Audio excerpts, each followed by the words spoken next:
That was a great talk that Liz Parrish just gave. I was hoping she would spend more time talking about telomeres because I'm not going to talk about telomeres today, but I want to start off with saying that ever since I've been a little kid, I have been very interested in curing aging, and it's been an obsession my entire life. I'm frustrated by the fact, and everybody knows that my background is, or my focus is on telomere biology. And the frustrating part of that is that I constantly wonder why I don't have more competition. Okay. And so I think and I welcome competition. I would help competition because bottom line, I want to see my own aging cured, even if I'm not the one that does it. So I want to help anybody who's actually going to help me cure my aging. But I'm wondering if maybe I haven't been really presenting it correctly or at least explaining how important telomere biology is. And so that's what I'm going to try to do today. I'm not going to be talking about telomeres very much, but I want to start off with the fact that we do have this theoretical maximum of 125 years. It's been published in several different papers. For a long time, people really didn't know why, but it's 125 years regardless of your genetics and lifestyle. And I can say that poor genetics and poor lifestyle can accelerate the aging process, and that's why none of us actually ever lived to be 125. But even if we did have the perfect genetics and perfect lifestyle, we still would be limited to 125 years. And so I'm trying to do a series of talks on curing aging. And I figure in order to cure aging, we really need to know what aging is, why we age, how we age, and then how to undo aging. And I can't talk about all these things in one session today. And so I've been trying to make several talks on these things. And today what I'd like to do is I'd like to focus on how do we age. And as I said, I'm not going to be talking about telomeres very much because that's more on how do we undo aging. But and so if anybody wants to learn more about my background or see other videos of me speaking about telomeres, they can go to www.sierrasci.com. Because of lack of time, I'm also not going to spend a lot of time talking about my biography and my track record, but you can also find that information at sierrasci.com also. So I believe that aging is really just multiple tissue and organ failure. And what I want to do is I want to mechanistically explain what is happening in all this process, because we are practically completely just tissue and organs, and it's all about those things all failing. Okay, so this is a typical organ. Now, not all organs are going to look like this, but I want to make this like symbolic of organs in general, including blood, which is an organ, or a tissue at least, and it has its bone marrow and its serum and everything in it. So, but what I want to do is just kind of use a generalized concept here. And first, let's have this organ or tissue. And along the edge, or sometimes inside, depending on the organ or tissue, are frontline cells, just like frontline in a battle, okay? These are the cells that see all the action. And the problem is, and step one of aging is wear and tear, okay? Now, this is what happens to a lot of, number one, the most important part of aging to begin with is the wear and tear that's occurring in our body. Now, frontline cells typically survive only about 1 year because of wear and tear.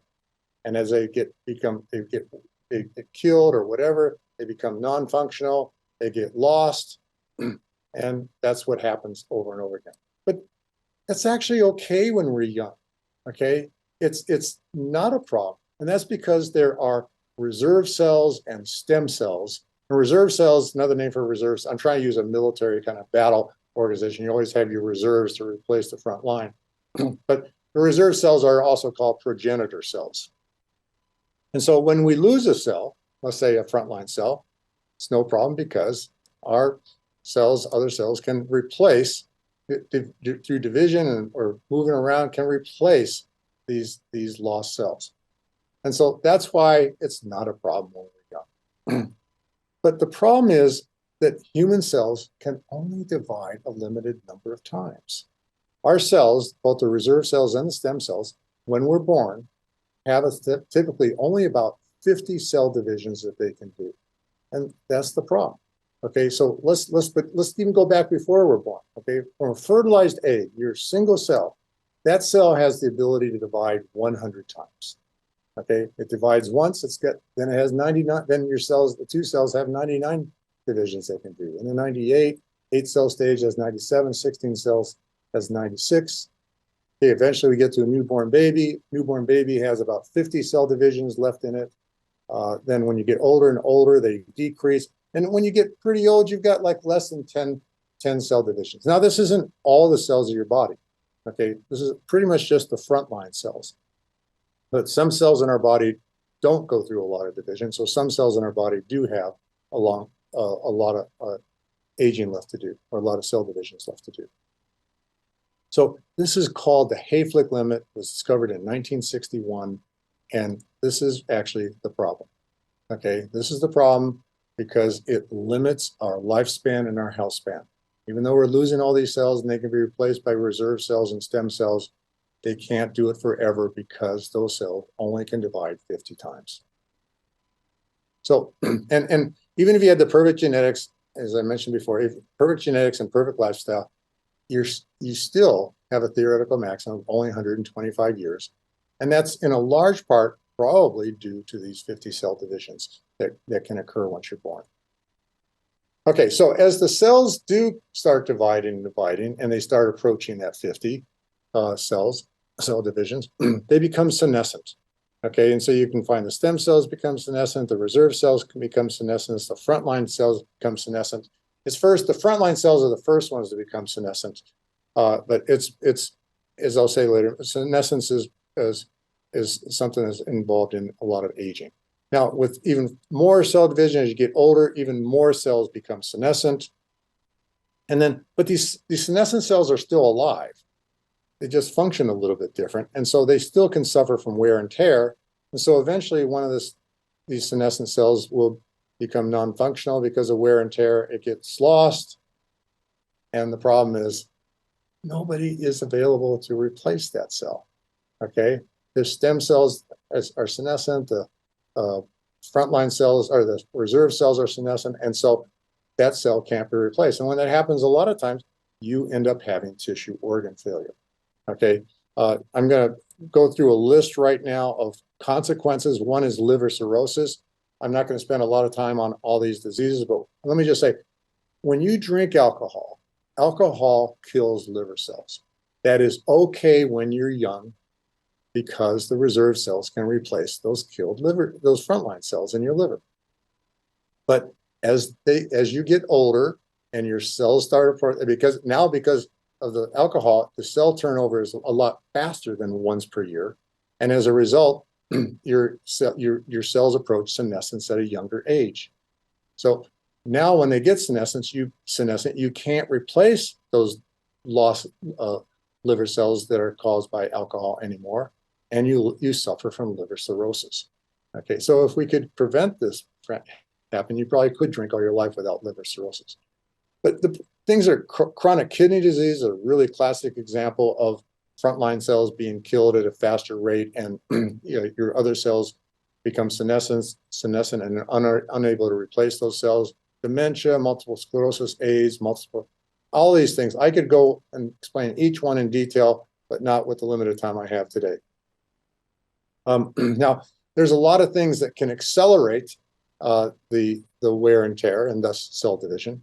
And I already know high blood pressure, diabetes, alcohol, as I already mentioned. There's risk alleles. Okay, so for instance, if you have a gene that's bad that decreases the lifespan of muscle cells, and so let's say the frontline cells in muscles are a little bit different than this organ shown here, but those cells, they die when you're young, but it's okay at first because your reserve cells can replace those killed muscle cells. But then when the reserve cells and stem cells get senescent, they can't do it anymore, and you get muscular dystrophy. Same is true for multiple sclerosis, Alzheimer's. Inflammation is another accelerator, oxidative stress, pathogens, injuries, air quality. Now, this is likewise for the hallmarks of aging. All the hallmarks of aging are causing accelerated death to cells, which is okay at the beginning. But let me go through all these hallmarks of aging. I'd spend more time on each of them if I had more time. But what I want to do is I want to back up a bit here, okay? And I want to say, do we really need to go and solve all these different problems of wear and tear? Okay, that sounds like a lot of work. Wear and tear is a problem, but maybe we should be focusing more on the limited cell division, because maybe that one thing alone could make wear and tear, in a large part, almost irrelevant, because we can continue to replace these wear and tear cells. Not in all cases, but in a lot of cases. And it could have a significant improvement of our overall lifespan. So the question becomes, why is human cell division limited to begin with? Why do we even have a limit? What's causing it, et cetera? And so I used to always think, how could a human cell, know how many times it's divided and how many times it still can divide? And I used to think, from a biological perspective and from an evolutionary perspective, what kind of mechanism could possibly exist in a cell that the cells can count? And the only thing I was ever able to come up with, there had to be something similar to ride tickets, like at an amusement park. You go to an amusement park, your mother gives you a bunch of tickets, gives you 20 tickets, let's say. You go on a ride, you have 19 tickets left because the guy at the ride or the woman at the ride took one of the ride tickets. But you have 19 rides left. So you go on another ride, you have 18 rides left. Now, it was easy to imagine a mechanism like that.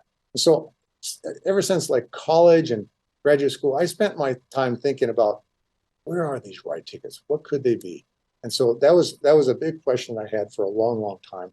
And but I ended up learning about telomere biology. And while I was leading the team at Geron Corporation to look at this kind of problem, we ended up discovering that the limited number of cell divisions and senescence in human cells, at least, is due to telomere shortening. And we showed this by showing that when we lengthened telomeres, they did not have a limit and they did not go into senescence. So the ride tickets that I mentioned are found at the very tips of our chromosomes, called telomeres. I'm not going to talk much about it. I was hoping Liz Parrish would talk more about it. But I don't want to say that this is the only cause of aging. Okay, there's a lot of things that are causing it, and I don't want anybody to think that I'm saying this, but I will say this. This is a really important slide. No matter what else we do to cure aging, our lifespans and health spans will still be limited because of telomere shortening. And unless we solve the telomere shortening problem, we will never cure aging. And that's what's a key important. And that's why at Sierra Sciences, we are right now 95% focused on telomere biology, even though our focus is to cure aging. And by the way, I use that term, reverse aging. I use that term, cure aging, because that's what my father said when I was like 10 years old. Okay, but now apparently the term curing aging has become more acceptable. But that's what we're doing at Sierra Sciences. That's all we're doing. And I would really love to be able to see that if lengthening telomeres would actually reverse aging. And this has already been shown that it works in human cells in a petri dish, human skin on the back of mice, and also engineered mice. And it's also, as Liz Parrish showed, it's possibly working in Liz Parrish too. And I would just like to see a lot more studies doing it, and also to find ways to make it a lot more affordable than what is presently available, such as the gene therapy. I'm going to end now with, I want to say that, why am I doing all this? And that's, I love living. Okay, bottom line, I love living.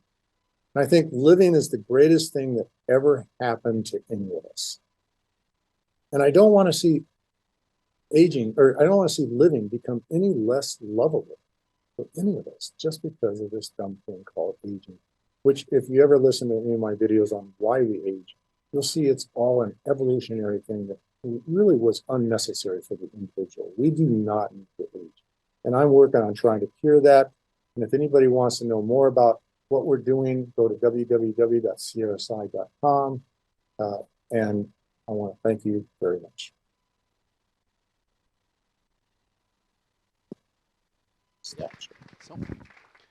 Bill, thank you so much. Fantastic presentation. Any questions? Questions, 1 second. Just get here to the stage. Oh my God, I was under time. Good. Sorry? I was under time. I thought You were there. That was fantastic. Very good. Perfect. Any questions? Questions? Nothing? You good? Perfect. So then I have, oh, you have questions, Gary? Okay.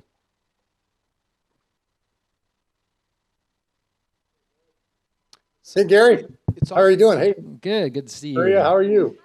Hey, I was wondering do you know if any of the other treatments being developed, like Yamanaka factors and whatnot, are inducing lengthening of telomeres, and to what extent the telomere lengthening might result in the rejuvenation effects or cellular reprogramming? Yeah. That's the main reason that the Yamanaka factors in any reprogramming works. The main reason why they have the rejuvenation effect is because when you use all the Yamanaka factors, you turn on the telomerase gene and the telomeres get lengthened. Everything else in genetic reprogramming, I think, is actually just de-differentiation. Now, we have done a lot of studies, and we published it in a poster session probably 15 years ago. We've done a lot of studies showing that we have tried all combinations of the Yamanaka factors and other factors that have been essentially discovered.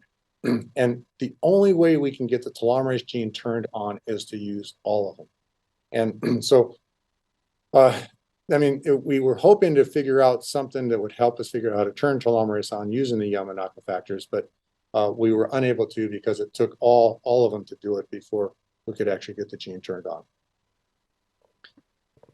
And let me just say, I expected a cancer question, so I was prepared for an answer. So let me just say that there are a lot of people worry about telomerase and long telomeres causing cancer, but there's a lot more papers published showing that the lack of telomerase and short telomeres actually are far more likely to be causing cancer than telomerase and long telomeres. In fact, there's no papers actually showing that telomerase and long telomeres cause cancer. They just suggest it.